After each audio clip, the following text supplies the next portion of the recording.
I'm sorry, Dr. Shafiq, I'm sorry, I bring a notice, the committee assigned me two different papers. Oh, really? Maybe, yeah, maybe you're not aware of this one. The committee assigned me two different papers, Oh, then it's, which, then it's okay. Whichever you are assigned, so you can discuss on that. yeah, and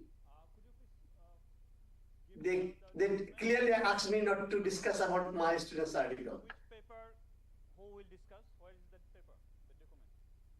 You should give this to me. এটা discuss করবে না।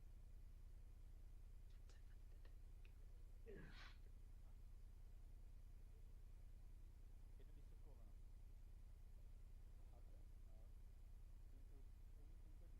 Yeah. কোনটা হবে? আচ্ছা।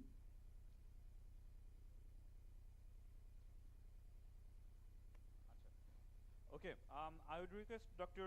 Riazul Hassan. So do you know which one you are assigned to discuss? It's okay, don't make me. Like one is, there's two articles they assigned me. Which one? One is written by you, the transport feeder. Oh, that for, one. That one should reply. That will not be presented today. Okay, then the second one, the inclusive urban public transport planning for Chittagong City. For Chattogram City. Yes, the please. author is present for Chattogram City. The author is present. No, unfortunately, that's not also present. Oh, thank you. Then I'm not present. No, then I'm happy to. Then you could comment about the keynote presentation, the midterm review of revised strategic transport plan. That one for Dhaka. I have very limited idea about that one. And Dr. Mr. Mehdad, you will comment with about the first one for Dhaka, and second one, the pedestrian oasis. Okay, these two. Mr. Mizan, you will comment about the optimizing connectivity. That one, and there's another one, delineation of core rural. No, there's another one, the impact of Dhaka Metro Rail. Those two, Mr. Mizan. And Mir Ahmed Tariqul Umar, I would request you to comment about the study on delineation of core rural road network. Mir Ahmed Tariqul Umar, you are present with us virtually? Yes, I am connected. Okay, thank you. So we have our session chair, Professor Dr. Asifuzzaman Khan. Sir, with your permission, shall we start? Okay. So I would myself, I'm Professor Shafiqur Rahman. I'm professor at Jahangirnagar University, and I'm Vice President of Bangladesh Institute of Planners. So I would request Mr. Mohammad Rabiul Alam, Additional Executive Director of DTCA, to present on midterm review of revised strategic transport plan. Please. Yes, please.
Will you start?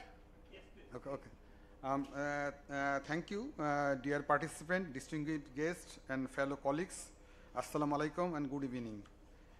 Thank you, BIP, for inviting me to say something regarding a strategic transport plan for Dhaka. Thank you, Chair Dr. Asifuzzaman Khan and Moderator Dr. M. Shafiqur Rahman. Actually, I am a civil engineer and additional chief engineer Road Science Department, and for around 4.5 years I am working with Dhaka Transport Coordination Authority and also working with updating strategic transport plan for Dhaka. Actually, I think if I go through the presentation, it will take much time to present the strategic transport plan for Dhaka, because it is around 3.5 years study and to make the report and other things. In the morning session, the policy session, something is said that our policy documents or our master plan documents are not approved documents. But first of all, I want to say that the strategic transport plan for Dhaka is an approved document. This document is approved by cabinet division, and each of the document. We know that first document was prepared in 2005. This is called strategic transport plan, and then second one was prepared in 2015. This is called revised strategic plan, and now we are updating. This is the updating the revised strategic plan, and previous two plan is approved by cabinet division, so that all the document is not approved. Planning document approved by the government is not correct, and this strategic transport plan for Dhaka is approved by government and the cabinet division. And I think if we go through the project specific objective and the project, that it will take much time. I first start from a study area. Our study area actually 1,750 kilometer, and out of which 318 kilometer are DM area, which is called DM area. DNCC and DSCC area is the DM area, and other areas is 1,750 kilometer, and DAP area is 1,562 kilometer. For our study area, we increases 11 unions and 1 municipality area for better study. And our stakeholder organization, actually we work for the study, we work with 11 ministries and 27 organizations. Then second slide, the important organization are BBS, Raju, DNCC, DSCC, RSD, BRTA, Bangladesh Police, DMP, DMTCL, Dhaka BRT Company Limited, LGD, BBA and BIWT, and other many, 28 organizations. Then what are the major survey we actually did in the study? We did 52,000 household interview survey and 1,000 activity diary survey. If we count 52,000 household interview survey, household size is 4, then around more than 2.5 lakh people we have to interview, and we have to collect their daily activities and travel activities. And we have traffic count, 29 screen line location, 13 inner screen line and 12 17 inner screen line and 20 outer screen line. And we do our OD survey on outer screen line, and other survey like travel speed survey, pedestrian flow survey, modal choice stated preference survey, bus and commuter rail survey, freight operation survey, and building inventory and building density survey, related preference and revealed preference and stated preference survey. These are actually primary data which we used for our updating the strategic transport plan. I think our some would have some questions how the 52,000 sample is selected. This is selected according to stratified on the population density of the traffic analysis zone. We use 276 traffic analysis zone, and then our these are the stratification. The next slide, next slide, next slide, next slide, next slide. These are the okay, previous slide. This is our cordon line survey, traffic count survey. This is these are the inner cordon line and outer cordon line. This is our screen line survey. We use two screen line survey. One is east-west direction, another is north-south direction. This mainly used for our model validation. We use Transcade model. Then what are the main problems actually? I think main problem identification is the most important issue. 2 points actually it is not written here, but in my another slide is written. What is the main problem in Dhaka? I found actually 2 main problems in Dhaka. Fragmented organization for transportation and fragmented ministries for transportation and overlapping responsibilities. These 2 points actually it is not written here. But I think the very important point is fragmented organization and overlapping responsibilities is the main problems.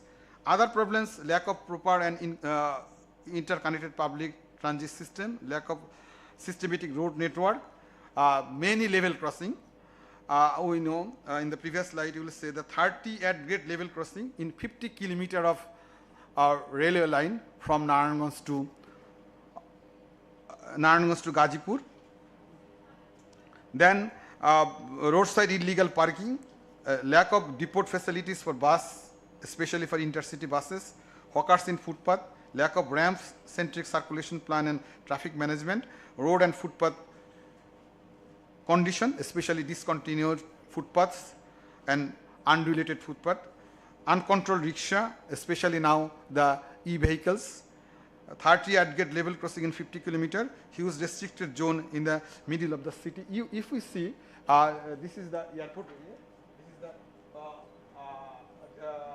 is the cantonment area, this is the old airport area. These 3 obstacle is actually suffering us for long distance travel and increase the travel distance because east-west connectivity is poor in this area. This is a very important planning aspect for Dhaka. Then for the modeling purpose, we use 4-step demand model. And if you see what is the model input and model and outputs, I think this is very technical things. I am not going to very much in this slide. The next slide. Major findings. Major findings. What are the major findings? If you see here, that this is the major findings. How the travel pattern changes, especially the bus trips is drastically reduced. In 2009, the bus trip was 28.5%. In 2014 survey, it was 21.2%. But now, bus trip is 9.2%.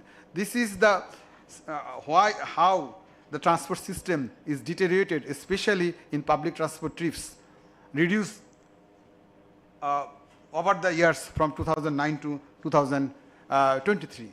If we see the vehicle composition in our screen line survey, we found that only 4% of the total vehicle is the buses. If we see the vehicle composition, but this slide is not here, only 4% of the vehicle. Then trip length, if we see the trip length, we have seen that 42% of... You need to finish within 2 minutes. Okay, 42% of the trip is less than 1 kilometer, and 62% of the trip is less than 2 kilometers, and 80% of the trip is less than 5 kilometers. So that our planning should be different than other cities planning, as the trip length is short. So that what we are recommending, okay, then our recommendation part. Okay, well, actually, our proposal, what was the proposal? Our main proposal, we want to bus priority lane. We thinking that the roads who have 3 lanes or more than 20 meter width, we proposing bus priority lane and bus priority signal in some of the corridors in which the more width of the road, especially more than or 3 lane. Then we are proposing some east-west connectivity. We are proposing east-west connectivity from 300 feet to Hamayatpur for east-west better connectivity. We are proposing some things. Then we are proposing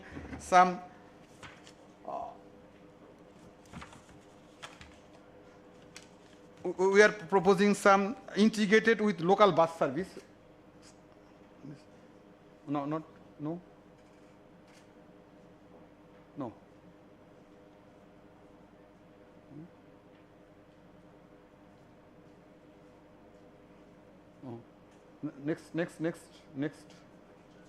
Next. Okay. Previous. We are proposing some integrated local bus service to connect the MRT stations and MRT lines and also the bus lines. Okay, next. We are proposing some bus company and bus fare separate company and a bus company within the DTCA. Then we are proposing the signals and 155 traffic signals. Next. We are proposing road pricing on corridor basis, not on area basis. It is difficult to implement the road pricing on corridor basis. This is the overall DMR area signaling systems. We are proposing traffic management center. We are proposing footpath development. Actually, we are proposing a wider footpath in local road. Footpath should not be less than 1.5 meter.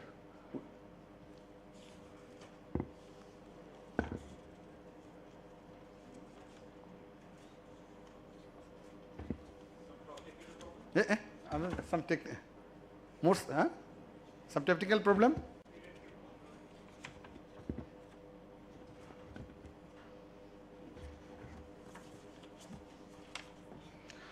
Okay, I think some technical problem regarding many of some questions like mass transit lines. We know we have 7 mass transit line and one branch line, total 8, and we also explore some of the mass transit line, and we are calculating travel demand and other things, volume of trips and other things. Regarding our study, we will propose mass transit line also along with other solution, and we already publish our draft final report in our website, DTCA website.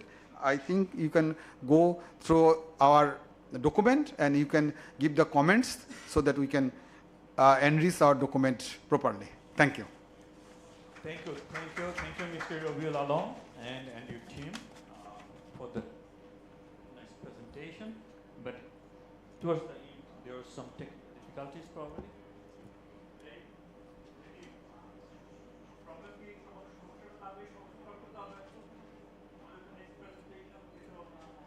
Some questions? We'll take questions in the end. Okay. Well, as there is technical difficulties, probably 1 or 2 questions by this time. Yes. This time, yeah. If any questions from the audience to Mr. Raviul.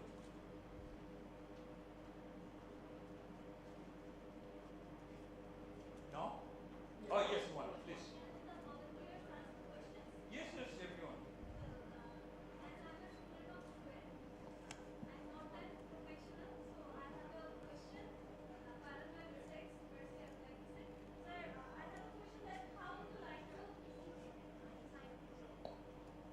How would you like to integrate the busnet companies with the public-people partnership?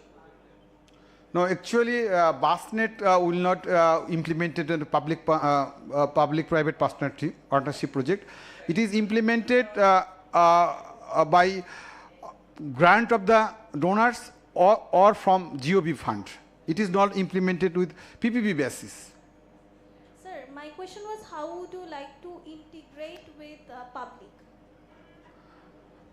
how to integrate with the public. Actually, public transport network will be constructed along the main corridor, arterial roads and primary and secondary arterial roads. And also there was some feeder service. In the presentation I show how the feeder service will increase the modal share of the bus road network and also the MRT network. Say, if I give some example, the Agarga station. Agarga station, there is no, other than office, there is no, integrated with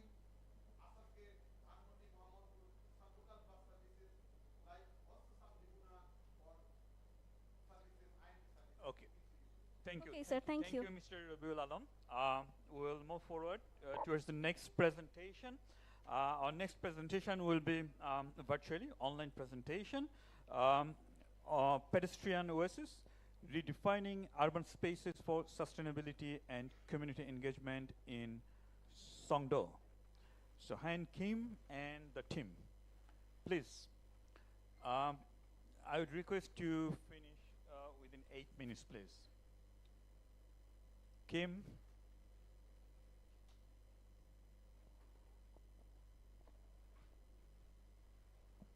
Okay.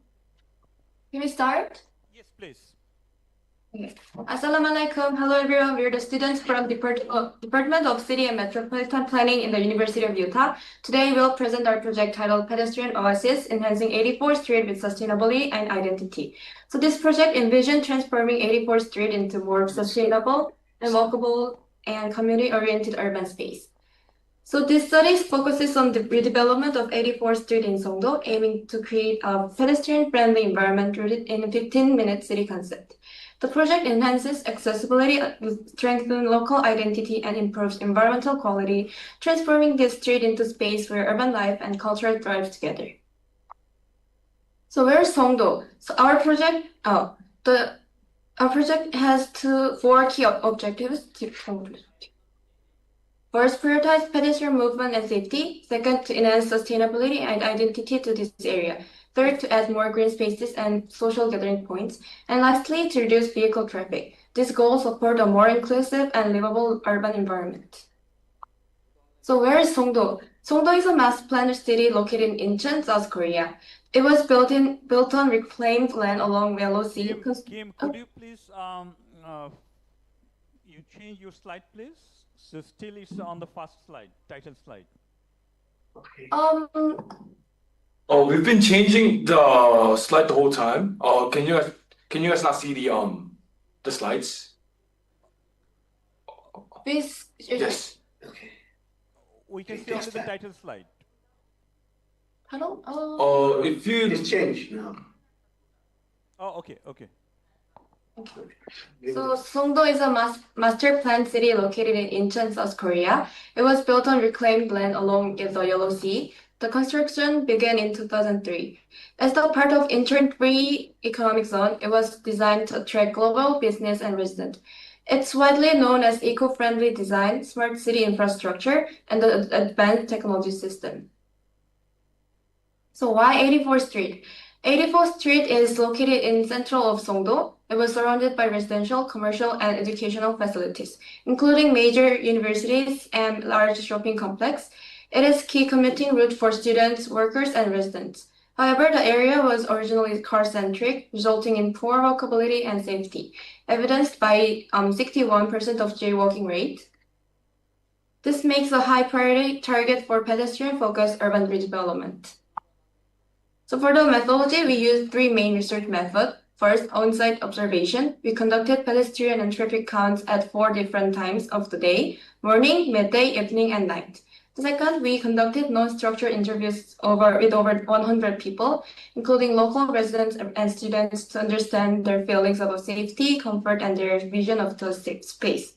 Third, we analyzed data by correlating pedestrian activity with jaywalking rates and polluting air data, giving us a holistic view of mobility and environmental impact. So we'll see one global cases, which is New York City Broadway. A global example is the Broadway project in New York City. Since 2009, part of Broadway has been redesigned into pedestrian-only zones. This led to 35% decrease in pedestrian injuries and 20% increase in nearby business revenue. More people walked, biked, and participated in cultural events. This showed that even dense, car-centric cities can become a vibrant, walkable space when people are placed in the center of the urban design.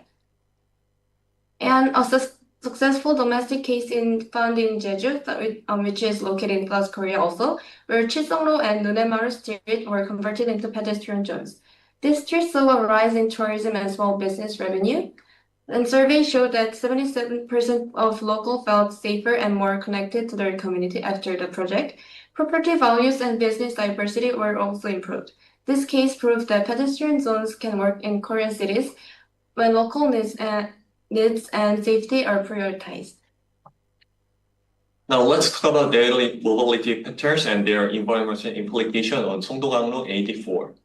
Our observation showed that pedestrian and vehicle activity tended to peak in the evening, while air pollution levels, particularly fine dust matter, increased during the morning and the afternoon. These peaks appear to correspond with periods of high traffic and atmospheric conditions.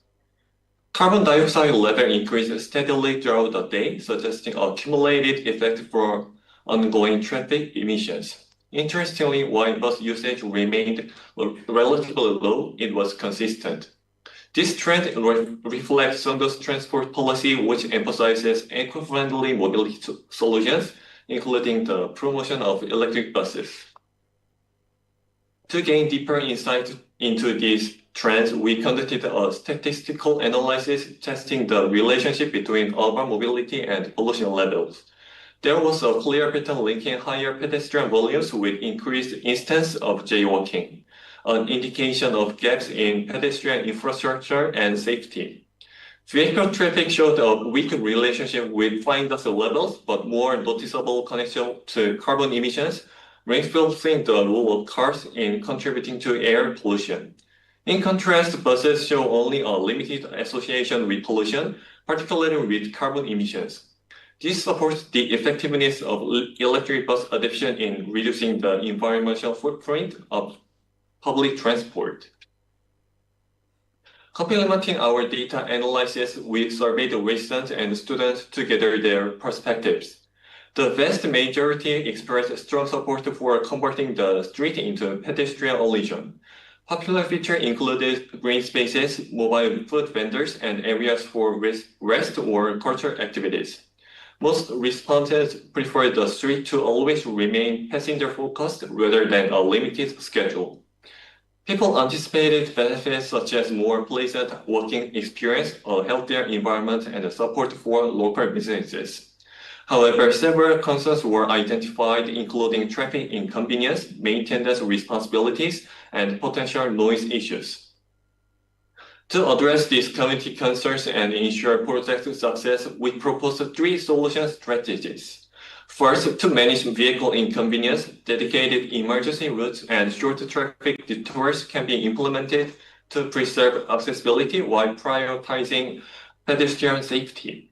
Second, maintenance efforts can be improved through routine cleaning, smart monitoring system, and local engagement, encouraging businesses and residents to participate in preservation through collaborative management.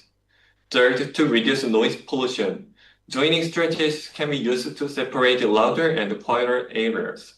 In addition, time limits on sound-emitting activities and natural sound buffers like greenery and water features can help maintain a calm public space. In conclusion, this solution aims to establish Songdo-Ganglo 84 as a safe, vibrant, and sustainable pedestrian zone. Thank you for listening to our presentation. Before we move to the Q&A session, I'd like to briefly introduce our team members and our professors. We are undergraduate students from the University of Utah, and this project was made possible with the guidance of 2 key mentors. Professor Iti Area, our project mentor, and Professor Rizora-san, our academic supervisor. We sincerely thank both of your continuous support. This is the end of our presentation. As this project is very initial and still in progress. Thank you, Kim and your team, for nice presentation. Yeah. We are running out of time, so we would move to the next presentation, optimizing connectivity for the Potoakhali Padma Bridge link. Mohammad Junaid Farooq and his team. Please, you need to finish within 8 minutes, okay?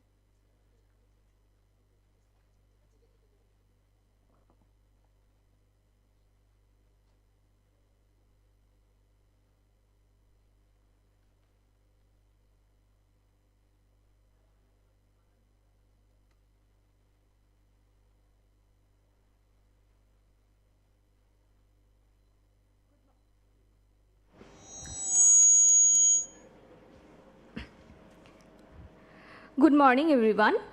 The Padma Bridge is a game changer for Bangladesh, opening doors to growth like never before. But how do we best leverage this new artery to energize regions like Potuakhali, an area brimming with economic and tourism potential? My name is Tajkia Jahan Rakhi, and today I will share our research on tactically optimizing vital road link between Potuakhali and the Padma Bridge using a powerful combination of geospatial analysis and multi-criteria decision making. So Potuakhali, a southwestern region of Bangladesh, is on the verge of significant development, from its vibrant tourism to its new export processing zones and thermal power plants, etc. And Padma Bridge acts as a key to unlock this region's potential by increasing its connectivity to Dhaka and other regions. However, with this new infrastructure comes a critical question. With several possible routes connecting Potuakhali to Padma Bridge, how can we identify the optimal path that balances connectivity, efficiency, infrastructure quality, and practicalities for travel for both people and goods? Now I want to highlight the novelty of our project. First is the targeted and comprehensive multi-criteria decision analysis that is only critical for Potuakhali and Padma link. Secondly, we moved beyond our traditional indices and created our own custom indices to solve the complexity of operational speed, accessibility, and road composition for OSM data. Then it also provides a holistic view for real-world efficiency. Finally, we used AHP to ensure the importance of the factors. Now moving on to the methodology. To tackle this challenge, we developed a comprehensive methodology. We started by collecting OpenStreetMap data and then analyzed it by network analysis tool in ArcGIS Pro and selected 10 potential routes. After that, by literature review, we selected 6 key factors and gave them weighting based on their importance by experts. Then we scored the 10 potential routes based on that 6 key factors. And after that, we did a MCDA analysis, normalized the scores, and ultimately multiplying them with weight and created a ranking and finalized our optimal route. These are the 10 potential routes that we discovered using OSMNX and ultimately network analysis tool in ArcGIS Pro.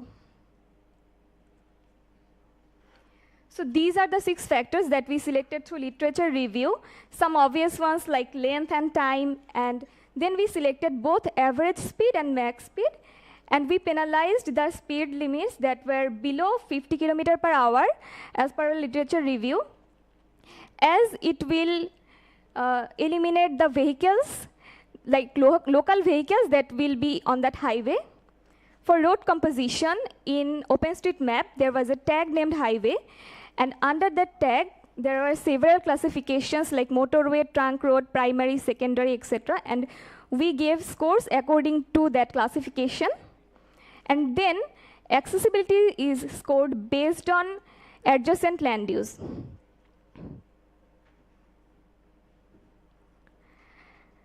Now, while we analyzed the factors, we found some significant findings. When we analyzed only length, we found out that route 1 is the optimum route or the shortest route. But when we analyzed time, we can see that route 2 is the optimum route. But when we see road composition, we can see that route 5 is the optimum route, only using road composition factor, as it has the most roads like motorway and trunk roads. Now for the question why we have taken both average speed and max speed, if we see the second graph, we can see that in the route 5, a vehicle goes in high speed limit for most of the time, like 80 km/h and 60 km/h. But if we see the same speed on average speed, we can see that a little bit of time it goes on lower speed limit. It can be because of road composition or traffic congestion. So for calculating the whole scenario, we took both average speed and max speed. Within 2 minutes, you need to finish. Yes. And for accessibility, we considered medium accessibility the best one because higher accessibility can cause congestion and lower accessibility is also not good. So based on medium accessibility, we found out that route 4 is the best route. As we can see that for different factors, the routes were different. So we tried to combine all the factors and did HP.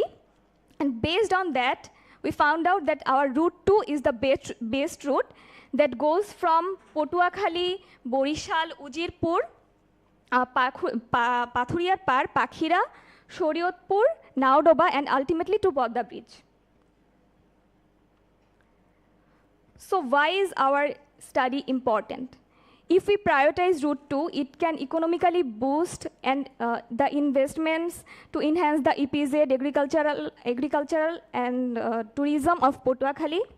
And also our methodology, that is a unique one, it's a replicable framework that can be used on any other potential sites of Bangladesh. So there are some limitations in OSM data with its advantages. That is, some attributes were not totally up to date, and there were some unclassified roads. Also, some roads were without speed limit, and the data is static. Like we do not have access to traffic or weather data of real time. And for future scope, we can make this data dynamic by integrating traffic or flood data for predicting future trends. And also, for upgrading route 2, we can lead it to a project. So that's the end of our presentation. Thank you so much. Okay. Thank you very much for nice presentation and finishing on time. So our next presentation is on impact of Dhaka Metro Rail on residential property valuation by Sabir Hussain Shah and his team. And you need to finish within 8 minutes.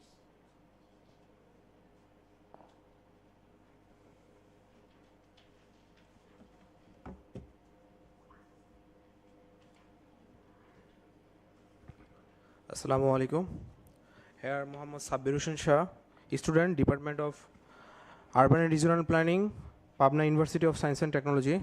Let's dive my presentation. The title, The Impact of Dhaka Metro Rail on Residential Property Valuation, a case study of Uttara, North and South, Dhaka, Bangladesh. Next slide, please. Next slide, please.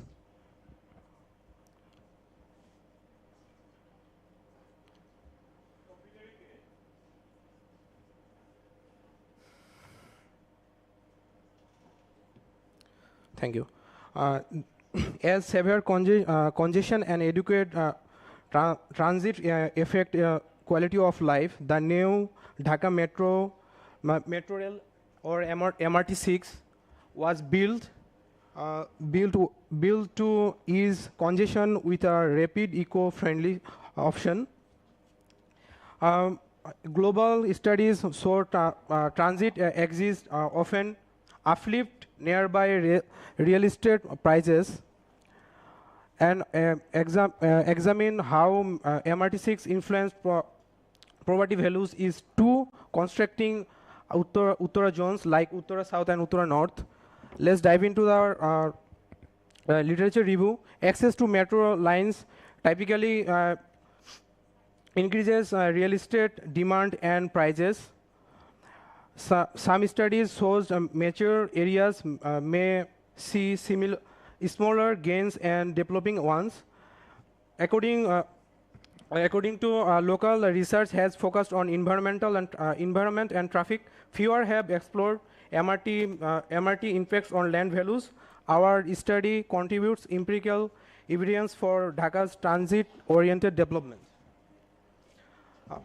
Now dive into the objectives to identify the factors contributing to change in the property values due to MRT6.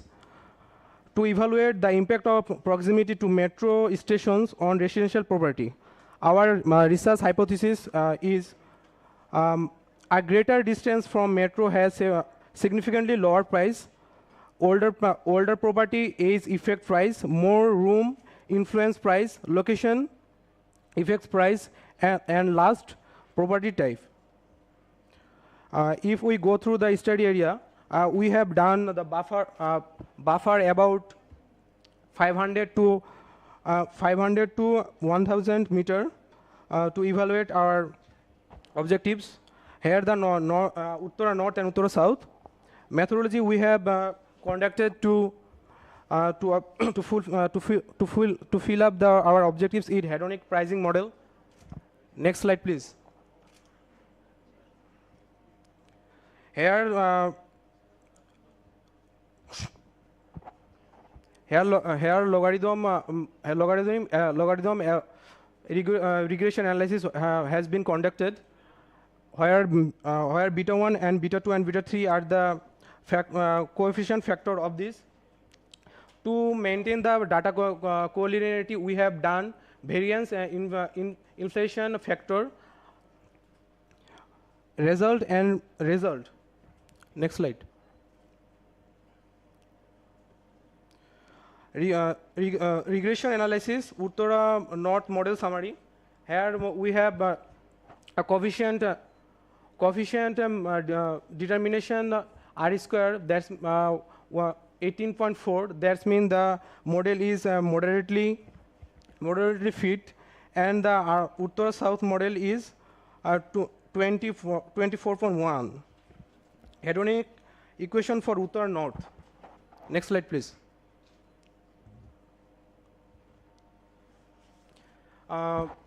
After looking through the table, we see that the p-value of distance from metro 6 and location from the property is significant. Therefore, the regression analysis equation is that. Next, the trend analysis of Uttara North. Thank you.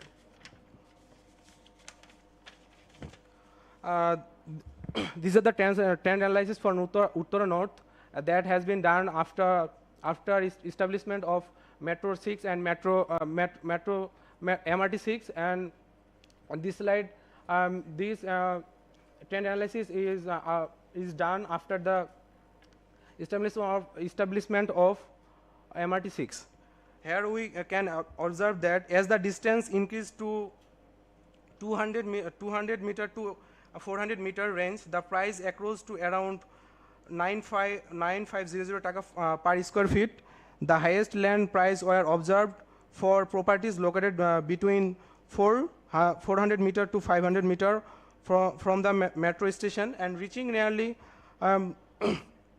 12,000 taka per square feet. After the establishment of MRT6, properties located between 100 to 200 meter from the station had a land price of approximately 14,500 taka per square feet, which is the highest observed. As the distance increases to 200 to 400 meters, the price remained relatively stable with a slight drop of around 14,200 taka per square feet. Next slide. You need to finish within 1 minute. Thank you, sir.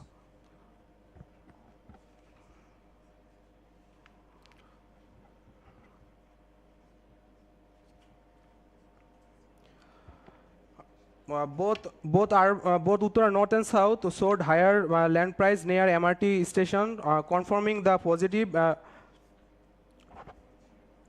externalities externalities of transit infrastructure, Uttara South emerging much larger appreciation, confirming that the developing areas may capture more of the uplift. Uttara North already has had high baseline values, so MRT's relative impact was similar. These outcomes underscore the positive feedback loop of transit. Closer proximity yields convenience and higher willing to pay. Heterodyne pricing model effectively isolated factors, verifying that distance and location factor. Uttara South experienced sharper land price appreciation. The limitation of our study is property values were evaluated shortly after MRT6 completion. Although balanced, we have done 100 survey. The sample may not be reflect views of key groups. The heterodyne pricing model assume the linear algorithmic relations, potentially overlooking complex or nonlinear behavior in rural, urban real estate remarks. At last, the conclusion: MRT6 has a transformative impact on Uttara property markets. Proximity to metro and location type were statistically significant determinants of land price. Strengthen TOD, transport-oriented development policies around station ensure infrastructure keeps pace with growth. Thank you, everyone. Thank you very much. Our last presentation about delineation of core rural road network in northern upazilas of Bangladesh by Arnab Roy and his team. Arnab, and you need to finish within 8 minutes.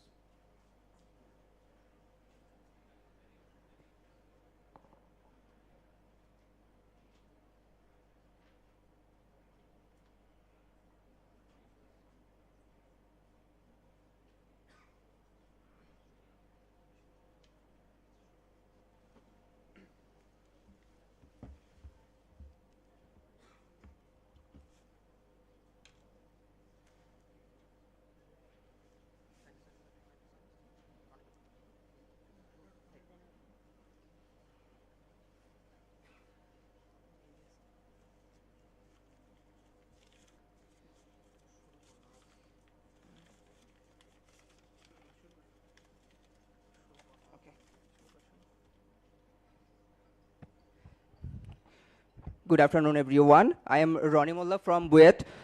Today we are presenting our research titled A Study on Delineation Core Rural Road Network with influencing factors by entropy, weightage, and topses in selected northern upazilas in Bangladesh. Our presentation will cover these segments.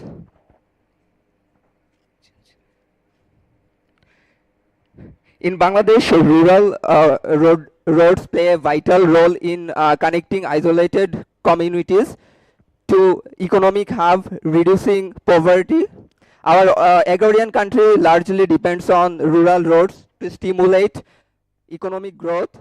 However, there has no systematic identification of core road network so far. So our study aims at to delineate the factors affecting the core road network, to find out the weightage of the factors, each factors, to provide a procedure for delineation of the core rural road network. Our study focuses on 14 northern upazilas. Here the road information in chart collected from our study. For our research, we have conducted literature review of previous studies. The studies highlight that rural roads fulfill most of the rural roads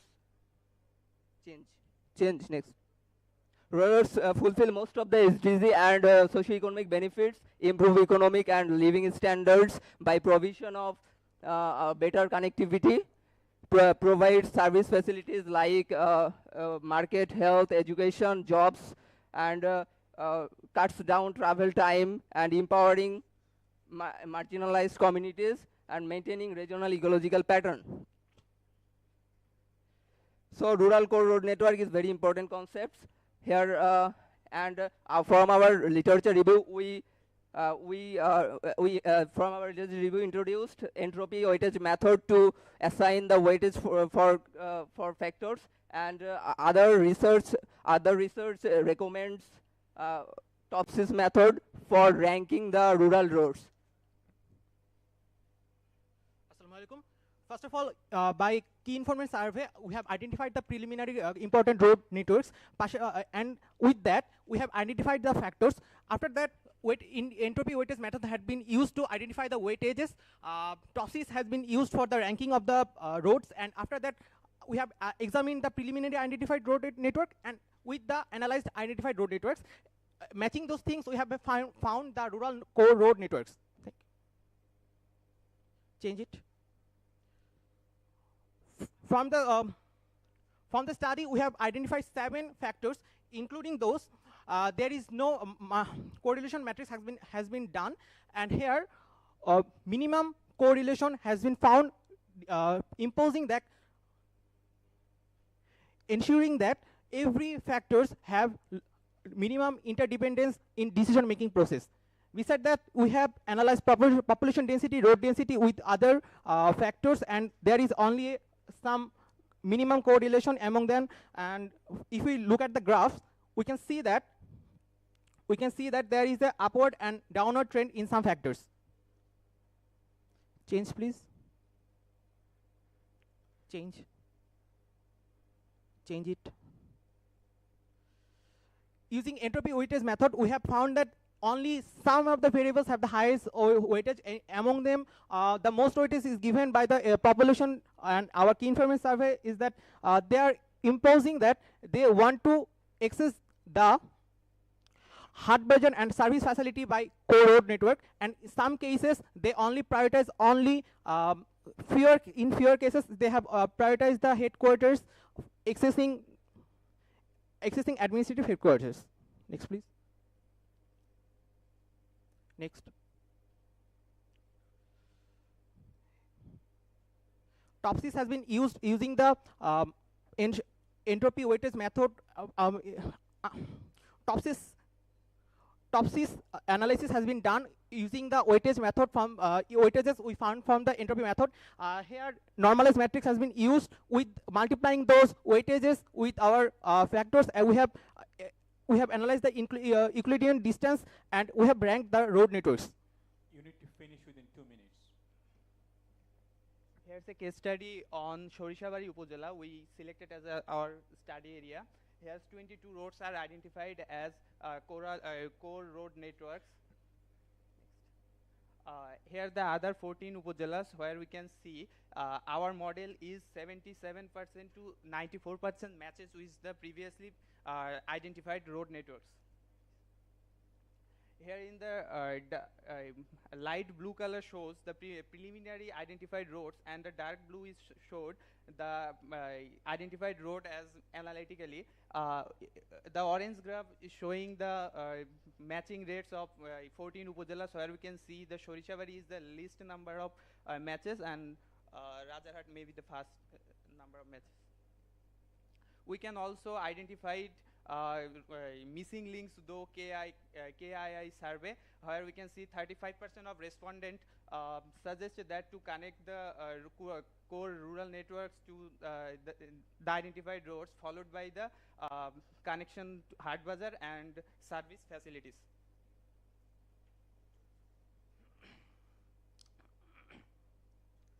Okay, that's our discussion slide. This discussion slide will summarize all the scenario. And first of all, we see that actually our variable was independent, and the personal preference is the real, and there is no multicollinearity. And if we see the trends, so we see the trends that the population and the density road actually don't giving that much effect on the selecting road, and that with major findings getting the network, the road connecting the major service and the market that's getting the priorities in as a total value, and it is because actually think that Bangladesh actually agri-based economic culture. And the validation, if we talk, actually if the top system actually match about the 80 to 90%, that's our biggest success in this method, and it has actually confirmed our accuracy of this method. Next slide. Next slide. Okay, in the conclusion, we'll say see this. This method actually can identify the core rural network so precisely, so effectively. And the major finding of this, actually the hard budget, the service, and the growth center as the major indicator for selecting the rural core road network. And the success rate, we have said already that 80 to 90%, that's the biggest success. And lastly, we said that this is a very scalable and replicable framework for the rural transformation development. And as lastly, we can say that with this method, we can actually identify and form a reliable rural core road network for building a better infrastructure, and government can usually utilize these facilities and identify the worst condition road network and actually patronize them for the betterment of transportation. And we believe that this method actually contributes significantly in the rural development project or the future transportation problem in the future. And that's it. Thank you. Okay, thank you very much, and thank you all the presenters. We have 4 distinguished panelists. While arranging the chairs and stage, I would request to our distinguished panelist, Dr. Riazul Ahsan, to provide his comments. And I will request to be very brief, not more than 2 minutes, please. Dr. Ahsan.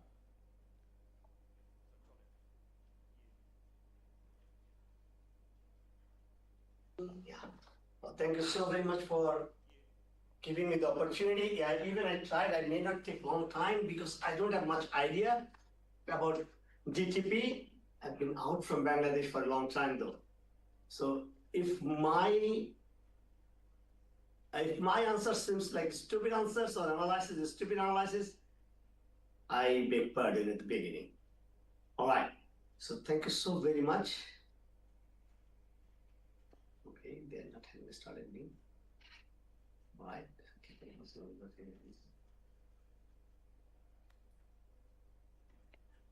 Okay. We have another distinguished panelist, Mir Ahmed Tariqul Omar, joined with us online. So I would request to provide your comments, please. Should I start my comments or? Oh, Dr. Ahsan, yes, please go ahead. Oh, yeah, thank you so very much. I'll keep on talking, but yeah, all right. It's been an honor being there virtually though, because I've been to Bangladesh quite a long time. And if my comments seems stupid to you, I please beg forgiveness, because I don't have much idea about the DTP eventually, but then the presentation was really impressive. The idea and especially the survey, like almost 2.5 lakh people you surveyed and manually, which is amazing. However, some of these things the honorable presenter explained, like 2 major problems, that coordination among the departments and other things, which is always important, especially in the case of Bangladesh, the departmental coordination is necessary for successful transportation implementation. But this DTP has been revised already twice. So I am in the doubt that this will get revised again. I don't know what will happen then. But then other problems that you say, the narrow roads, narrow footpaths, that has always been in Bangladesh. For last, out of 52 years, it was always there. So what is the solution of that one? And that was not very clearly addressed. The honorable president addressed the extending the footpaths and everything. And I also have addressed something like the public transport level is reducing. Now the current bus service is only 4%. And over the year, people are not using the public transport. When people are not using public transport, then we're introducing new bus transit Wouldn't be that a challenge? That's like my understanding. And there's something that interesting I found, from the public survey, the maximum travel route or travel distance is 5 kilometers. And 80% trip generated within 5 kilometers, 14% in 2 kilometers, and something about 3 to 4 kilometers. For 5 kilometer travel distance, do we need a bus route? I mean, for many advanced countries, for 5 kilometers, they give a bicycle. Give the people a bicycle, which is more traffic congestion, save the traffic congestion, less polluted. 5 kilometers is just a walking distance. But anyway, for this, if maybe I heard it wrong, but 80% trip less than 5 kilometers, what's the point of having a new bus lane? And then the third one, that's really a very popular one, like feeder mode of transport that people access to the MRT. And there's many countries, even in Songdo, I've been seeing in Australia, Songdo, Germany, many countries, they have on-demand transport. They serve the people from their door to the nearest public transport system, like the MRT station or bus station. So if we can make it, we can make it more interesting for the local passenger and make them interested to use the MRT. But then adding extra vehicle on the road, will that solve the traffic congestion? Because we are already congested city in data. That's what you said in your presentation. So that's something we still need. Like, we are still having solved the previous problem. We are solving the upcoming problem without solving the previous problem. May not be a good solution. But then the idea, the proposal is there. I truly appreciate that the ideas like extending the footpath, walkabilities, and a separate bus lane, feeder transport mode, that could be some new vision, that could be some new direction. But if we don't solve the previous one, it will come back. That's the transportation. Dr. Shafiq is there. He's a very good, he's very talented and very expert in transportation. He might give you more insight. Like, if we don't solve it back, it will continue as problem. Thank you so very much. I truly appreciate your time and your presentation. Thank you, sir.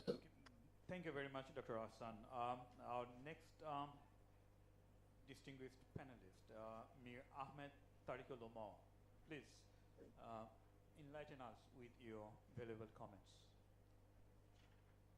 Thank you, Professor Shafiqur Rahman, for giving me the floor. The paper was I found the paper was very interesting. That was presented from the poet students on rural road networks and the weightage system of identifying those important rural roads. What actually already constructed, but they put a procedure and try to find the actual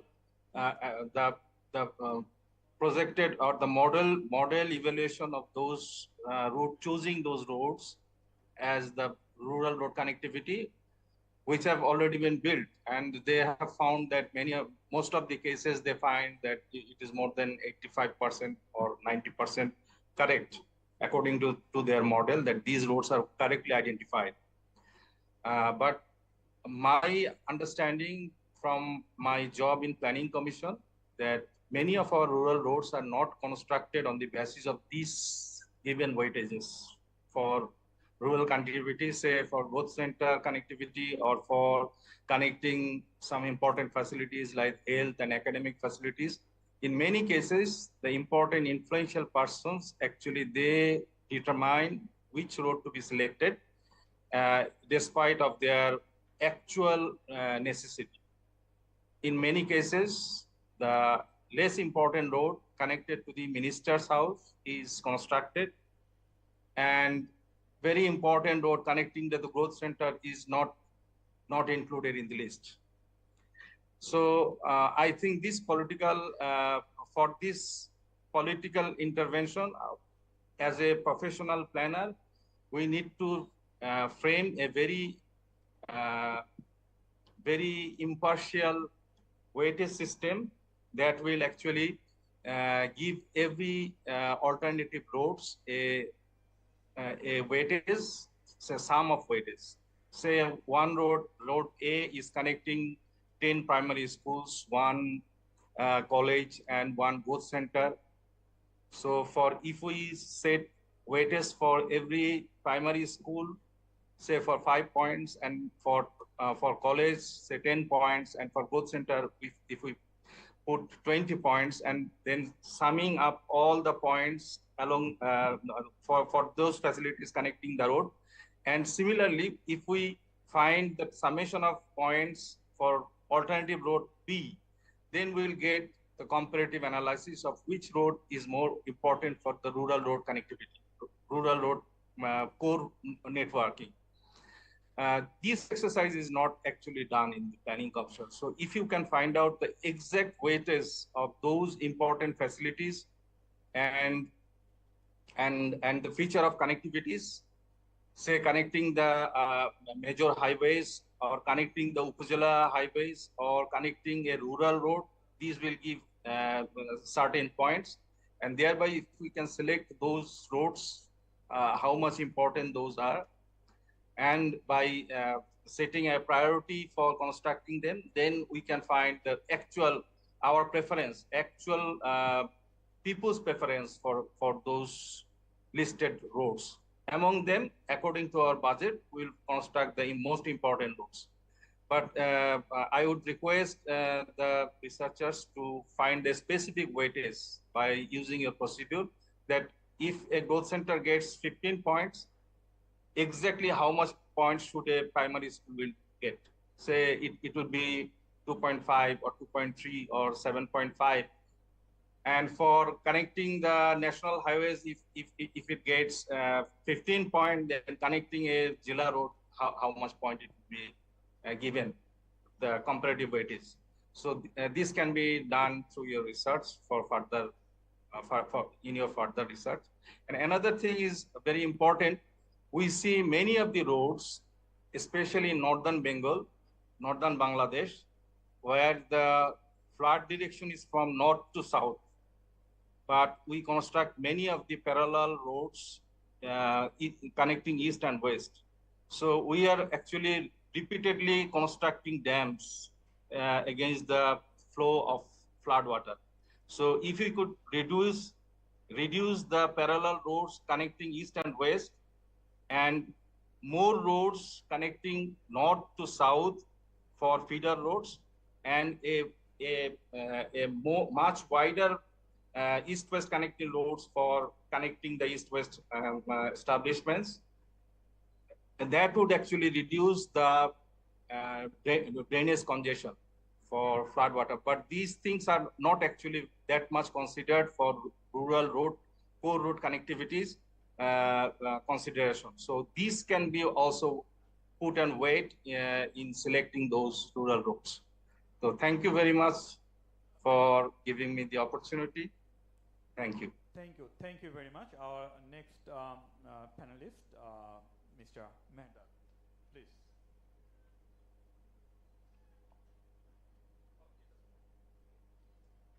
Hello to everyone, and thank you for all the presentations.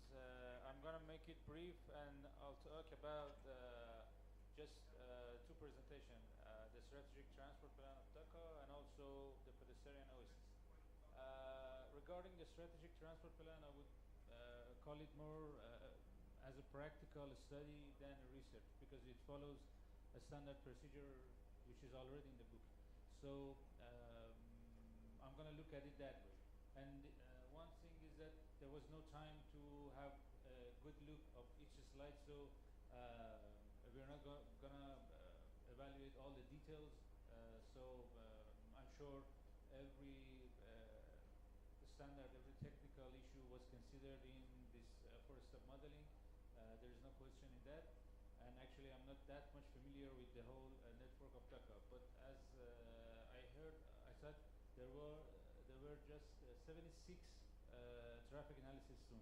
Based on the size and the population of the whole district, initially I would guess a number actually much higher than that.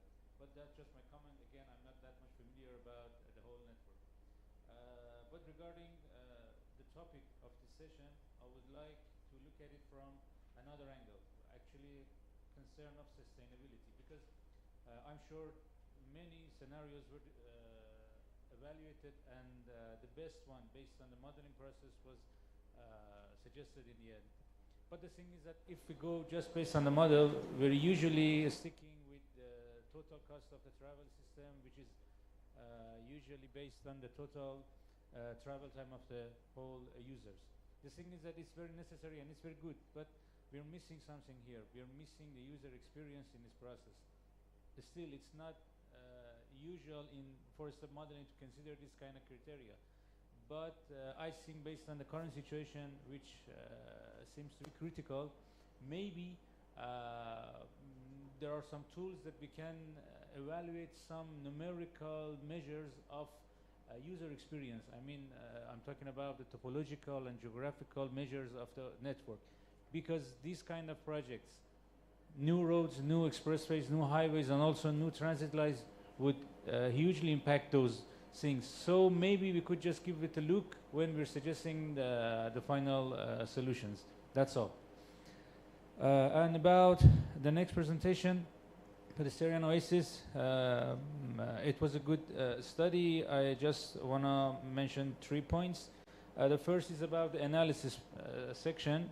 Some regressions were presented based on different variables that were studied in the research, but I'm not sure, the image was not clear to me, but I guess just one of them were statistically meaningful. I guess it was just pedestrian and jaywalkers. Again, I'm not sure, but it doesn't matter that much. But the most important thing is that as it seems, the whole corridor, that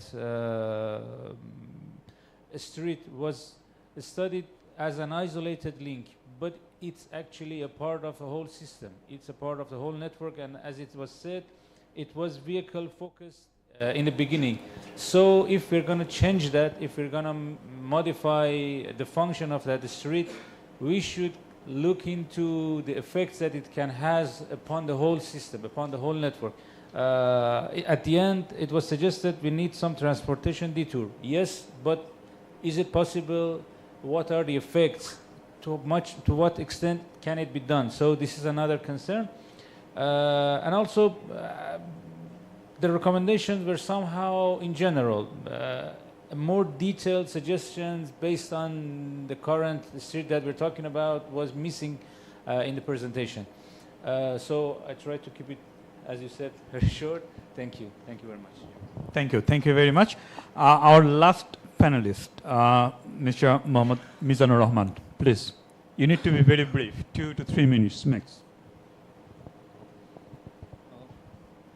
Thank you, Dr. Shafiqur Rahman sir, for giving me opportunity to make some brief comment. I want to make my comments on just to paper the impact of Dhaka Metro Rail on residential property valuation, a case study of Uttar North and South Dhaka, Bangladesh. I think they're very interesting topic, and if there is chance to there is any scope to add some data and to enhance the report, like the two station and its adjacent land use pattern and the shifting pattern of the land use. And I think this data is very available, and it could be easily done. And another important is very small survey is conducted if it's possible for conducting the OD data on the metro station, and it will be easily found the first and last mile connectivity, the feeder service of the, because if you consider the land value is not only the changing for the location of the metro station, but also the first and last mile connectivity and feeder service facilities. And another data, it's very I think available in our DTC, Dhaka Transport Coordination Authority, the boarding and lighting data in every metro station, how many passenger is getting ride and boarding and lighting, hourly and daily and weekly and also monthly. So it can be easily conducted the research, I think. Another issue that land value is changing, and people hand over their land because of their business and also their real estate business and also for the residing in the residential area. So this purpose is very important. So I think you can, the paper can consider the land speculation pattern of the adjacent area. Another paper, the optimizing connectivity for the Portugal bridge, for the bridge link, a multi-criteria analysis using GIS SIM data. It's also very interesting because if you consider the national regional connectivity of Bangladesh, if you consider the pre-liberation era and the after post-liberation and the modern time, the major mode of regional connectivity is shifting. At once it was the major mode was riverway, waterway was one of the major, then it's transition from the railway and also now it's popular roadway. So after Podda link developed the major mode connectivity for Portugal and Borishal area to Dhaka, shifted very, changed very rapidly. So I don't know the paper considered the freight connectivity because we usually you consider the passenger mode of transport, but freight mode is ignored, and there should consider the basic assumption what will be the numbers of land, the connectivity, the number, and the land will be the mixed traffic or the dedicated traffic, the freight. So so the nature of the land pattern also impact on the connectivity cost.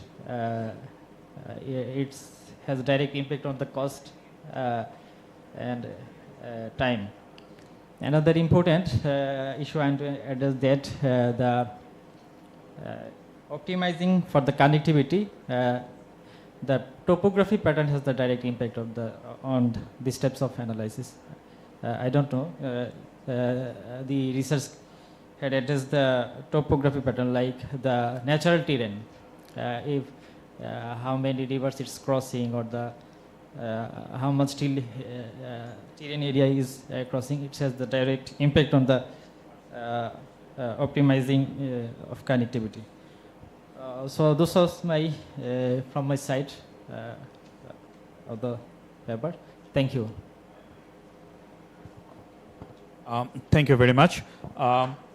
Probably there are some questions from the audience, but unfortunately, due to the time constraint, we're not able to take any questions. If you have really very important questions, I would request to discuss with the authors one-to-one after finishing the session. And Engineer Rabiul Alam also was asking me whether he will get the time to respond. There are some questions, comments. Please, you can discuss later on, one-to-one. Oh, yes. Yes, as he already mentioned during his presentation that the revised strategic transport plan, the draft document is already available in the website of DTCA. That's open for to provide the comments until 15th of this month. So feel free to look at the documents, and if you have any opinions, comments, feel free to provide that. Now, I would request to our session chair, Professor Dr. Asifuzzaman Khan, to provide his remarks and comments and to conclude the session. Sir. Thank you, Professor Shafiqur Rahman.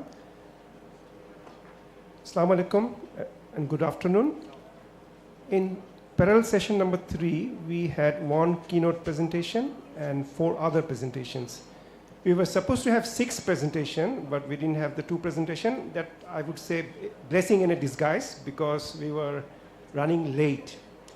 I will just briefly mention what we have learned from all the papers. In the keynote paper, the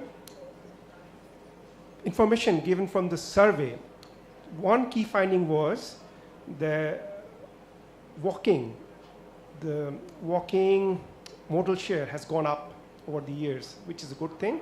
The other thing we learned that 80% of the trips are within 5 kilometers. So that is considered to be the limit for cycling. So you see the walking has gone up and there is a potential for cycling. That means we can maybe think about more sustainable modes instead of even buses and public transport for Dhaka in future. In the second paper, that was based in Korea, one place in Korea, we learned about how traffic has impact on the pollution levels and how we can make places more pedestrian friendly. The learning can be applied to our cities in Bangladesh as well. In the third paper, the authors talked about the linkage to New Podda Link railway from Potiakhali. They considered several choices based on several factors, and they found out one suitable corridor to connect to Podda Link. In the fourth paper, we got confirmation that we already can guess that property value goes up with public transportation improvements. And in this case, the property values in Uttara North and the South went up due to the Metro 6. In the last one, we could find some ways to categorize the rural roads, which is very important for us because the rural population is lagging behind in Bangladesh.